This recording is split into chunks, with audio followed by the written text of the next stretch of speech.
Already legal notice. Brother, నీకు ఒక మాట మాత్రం స్పష్టంగా చెప్తున్నాను, నాకు ఎలాంటి ఇల్లీగల్ వ్యవహారాలతో నాకు సంబంధం లేదు. ఫోన్ ట్యాపింగ్ అని చెప్పి లీకు వీరుడు రేవంత్ రెడ్డి గారు పాపం డైరెక్ట్గా ప్రెస్ కాన్ఫరెన్స్ పెట్టే దమ్ము లేదు, డైరెక్ట్గా ఆధారాలు ప్రజల ముందు పెట్టే దమ్ము లేదు, ఏముందో విషయం ఎవరికి తెలియదు. పోలీస్ రిమాండ్లో ఉన్న వాళ్ళకి కూడా ఫోన్లకు వెళ్ళి మీకు లీకులు వస్తాయి. ఈయన లీకు వీరుడు. మరి లీకు వీరుడు ఏదో కష్టపడి నా క్యారెక్టర్ అసాసినేషన్ చేయాలనే ప్రయత్నంలో చాలా బలంగా ఉన్నాడు. ఎవరో హీరోయిన్లను నేను బెదిరించిన అంటది ఆ మంత్రి. ఆమెకు నెత్తుందా లేదా నాకు తెలియదు. నాకు అంత కర్మ ఏంది, నాకు ఈ దిక్కుమాలిన పనులు చేయాల్సిన పరిస్థితి ఏంది, నాకు ఎలాంటి ఫోన్ ట్యాపింగ్ వ్యవహారంతో నాకు ఎలాంటి సంబంధము లేదు.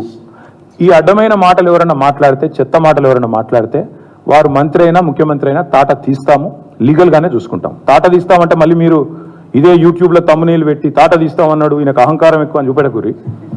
అదే వినండి, తొందరపడకండి.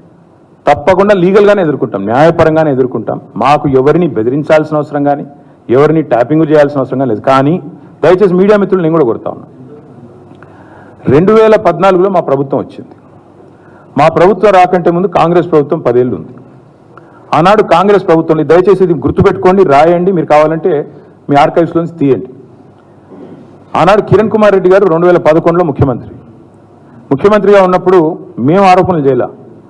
కాంగ్రెస్ ఎంపీలు ఆనాడు ఈరోజు కాంగ్రెస్ ప్రభుత్వంలో మంత్రులుగా ఉన్నవాళ్ళు, ఎమ్మెల్యేలుగా ఉన్నవాళ్ళు, కోమటిరెడ్డి రాజగోపాల్ రెడ్డి, డాక్టర్ గడ్డం వివేక్, అదేవిధంగా పొన్నం ప్రభాకర్ గారు ఈరోజు మంత్రి. వీళ్ళు ముగ్గురు ఆనాడు ఆరోపణ చేసినారు.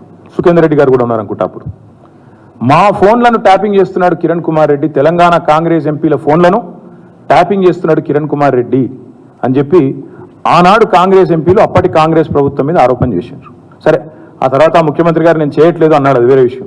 నేను రేవంత్ రెడ్డి గారిని కూడా కోరుతా ఉన్నా, మీరు 2014 నుంచి ఎందుకు, అంతకుముందు మీ వాళ్ళే ఆరోపణ చేశారు కదా, 2004 నుంచి తీయండి. ఫోన్ ట్యాపింగ్ ఏమేమి జరిగింది, ఎక్కడెక్కడ జరిగింది, 2004 నుంచి ఏమేమి కుంభకోణాలు జరిగినాయి, లంబకోణాలు జరిగినాయి అన్ని తీయండి. ఇంకొక మాట కూడా నేను మిత్రులారా మీకు గుర్తు చేస్తా ఉన్నా, అధికారులు మారలేదు, ప్రభుత్వం మారింది, పార్టీ మారింది. ఇదే శివధర్ రెడ్డి ఈరోజు ఇంటెలిజెన్స్ డీజీ అనుకుంటే ఇప్పుడు ఆయన, ఆనాడు ఇంటెలిజెన్స్ ఐజీగా ఉన్నారు కేసీఆర్ గారి గవర్నమెంట్లో. ఈరోజు టీఎస్పీఎస్సీ చైర్మన్గా ఉన్న మహేందర్ రెడ్డి గారు ఆనాడు రాజశేఖర్ రెడ్డి గారి గవర్నమెంట్లో ఇంటెలిజెన్స్ ఐజీ, ఆ తర్వాత మా ప్రభుత్వంలో డీజీ, హైదరాబాద్ సిపి. మరి ఈరోజు డీజీపీగా ఉన్న రవి గుప్తా గారు ఆనాడు హోమ్ సెక్రటరీ. వీరందరూ కూడా మరి ఈరోజు మా మీద చేసే ఆరోపణలు కానీ, ఇష్టం వచ్చినట్టు ఇచ్చే లీకులు కానీ, మాట్లాడుతున్న మాటలు కానీ, ఆ రోజు అధికారుల ప్రమేయం నిజంగానే జరిగింది అనుకుంటే ఒక్క నిమిషం, ఈ అధికారులకు ఎవరికి తెలియదా, వారెవరు బాధ్యులు కాదు, ఒక కేసీఆర్ గారు మాత్రమే బాధ్యుడు అనే లైన్లో ఇవాళ ఏదైతే లీకులు ఇస్తున్నారో లీకు వీరుడు, నేను అడుగుతా ఉన్నా. మరి మహేందర్ రెడ్డి గారు, శివధర్ రెడ్డి గారు, రవి గుప్తా గారు, ఇంకా చాలామంది ఉన్నారు, సజ్జనార్ గారు అన్నాడు ఎస్ఐబి చీఫ్, వీళ్ళందరూ ఉన్నారు. మరి అధికారులే మారలేదు కదా. ఫోన్ ట్యాపింగ్ నేను డిమాండ్ చేస్తున్నా ఈ ప్రభుత్వాన్ని, మీకు చిత్తశుద్ధి ఉంటే 2004 మొదలుపెట్టు, ఏమేమి ట్యాపింగ్లు జరిగినాయి. నేను నా ఆరోపణ కాదు కదా. ఈరోజు నీ ప్రభుత్వంలో నీ పక్కన కూర్చున్న పొన్నం ప్రభాకర్ గారే ఆరోపణ చేసిండ్రు. ఏమని, ఆనాడు కిరణ్ కుమార్ రెడ్డి ప్రభుత్వం నా ఫోన్ ట్యాపింగ్ చేస్తుంది. మరి అది వాస్తవమా కాదా, బయటికి తీ, విచారణ గ్యాంబిట్ పెంచు.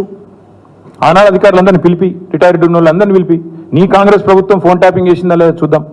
ఇంకోటి బ్రదర్, మీరు మర్చిపోయినట్టున్నారు, నేను మర్చిపోలేదు. నాకే ఐఫోన్ వాళ్ళు, యాపిల్ వాళ్ళు మెసేజ్ పంపినారు, నీ ఫోన్ సర్వేలెన్స్లో ఉంది అంటే. నేను దాని స్క్రీన్ షాట్ కూడా మీరు చూసుకోండి కావాలంటే, ట్విట్టర్లో అప్పుడే పెట్టినా. నా ఒక్కడికే రాలేదు, అసదుద్దీన్ ఓవైసీకి వచ్చింది, ఇంకా కొంతమంది మిత్రులకు ఇక్కడ తెలంగాణలో కూడా, మీ ఫోన్లు సర్వేలెన్స్లో ఉన్నాయి, జాగ్రత్త, మీ ఫోను హ్యాక్ అయింది అని నాకు 2022లోనో 2023లోనో వస్తే నేను బయట కూడా పెట్టినది. కాబట్టి ఎవరు ఫోన్లు ట్యాప్ అయినాయి, ఎవరు చేసిండ్రు, ఇవన్నీ కూడా నాకేం భయం లేదు. మేము చాలా స్పష్టంగా ఉన్నాం, చాలా క్లారిటీతో ఉన్నాం. కాబట్టి దయచేసి నేను మిమ్మల్ని కోరేది ఏంటంటే, ఈ యూట్యూబ్లలో పెట్టి పనికిమాలకు లీకులు ఇచ్చి అధికారికంగా ప్రెస్ కాన్ఫరెన్స్లు పెట్టకుండా రిమాండ్ రిపోర్ట్లు అని చెప్పి లీకులు చేసి ఎన్ని రోజులు బతుకుతారండి, ఎన్ని రోజులు టైంపాస్ చేస్తారు. రైతుల సబ్జెక్టు మాట్లాడరు.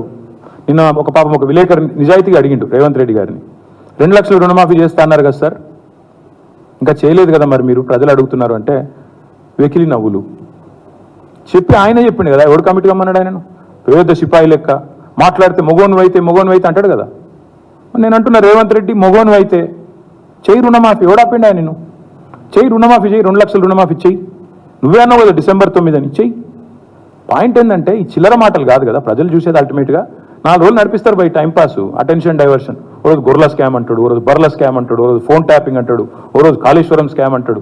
ఇవేనా ఇక అసలు పని లేదా? మంచి ఇల్లు ఇచ్చేది లేదు, సాగునీరు ఇచ్చేది లేదు, పంటలు ఎండితే పట్టించుకునేది లేదు, రైతులకు రుణమాఫీ లేదు, కొత్త ఇన్వెస్ట్మెంట్లు రావు. ఇవేం చెప్పరు.